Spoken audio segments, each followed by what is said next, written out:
I'm just thinking, what if people are gonna judge me? What if people think that my traumas are not traumas? Which makes no freaking sense. And if it affects me, then that's the only thing that matters. It doesn't have to be validated by someone else. There's no checklist for trauma. Hello and welcome back to another video about my experience with the Mind Change course.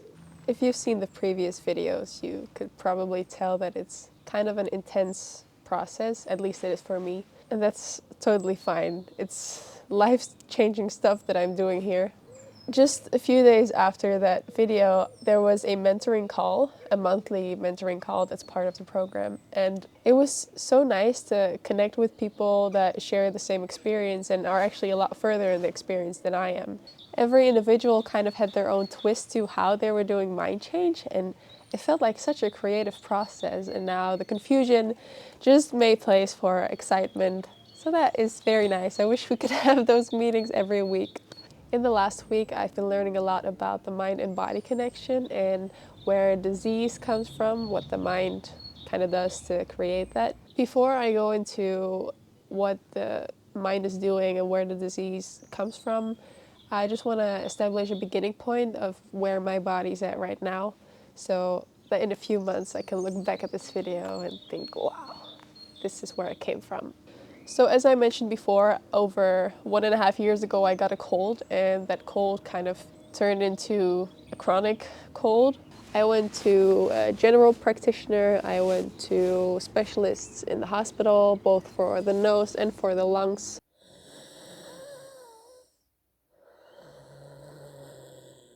I tested for allergies, I went to alternative doctors and did stuff that I cannot pronounce or even remember the name from. Just lots of weird scans, interesting supplements. Oh yeah, I've done acupuncture as well. I've taken nose sprays that made my nose bleed randomly. And the interesting thing is that none of the doctors have found a clear cause of where all my symptoms are coming from.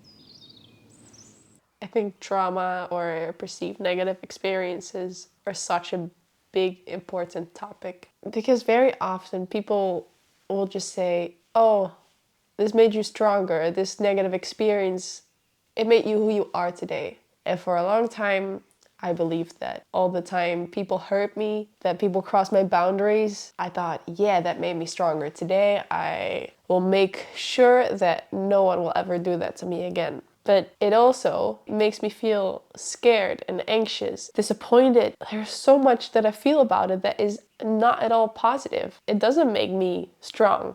I can cope with those feelings. I'm living my life and I'm fine. But I'm not happy with fine. My body is, I don't know what my body is doing, but my body's not happy either.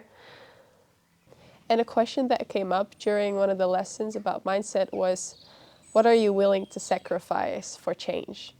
And I just want to read something that I wrote down in my journal. I think I am very scared. My disease keeps me from doing big things, traveling very far.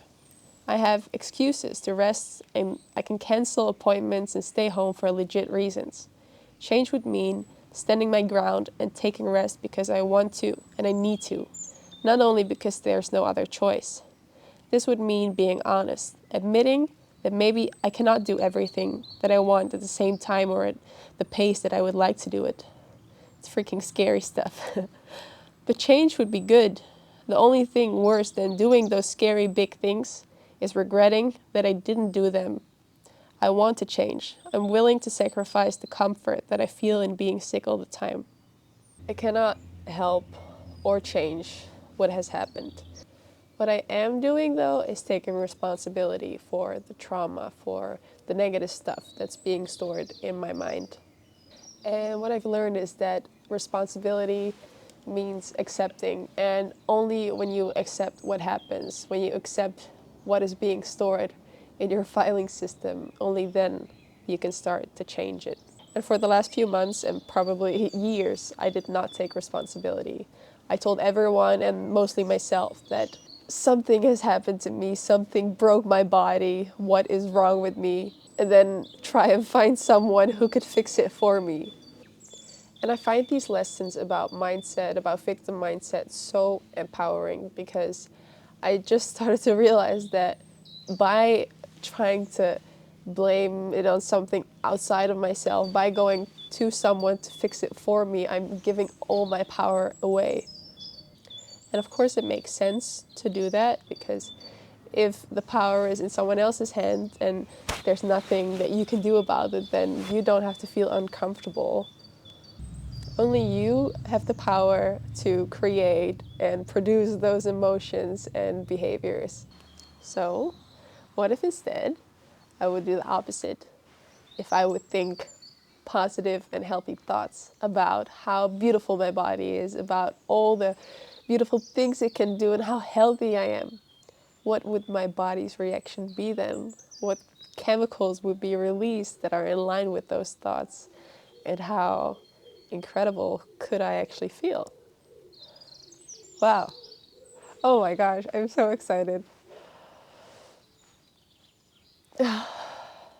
Thank you for watching and following me on my journey, and I hope to see you in the next video. Cheers to change. That's close.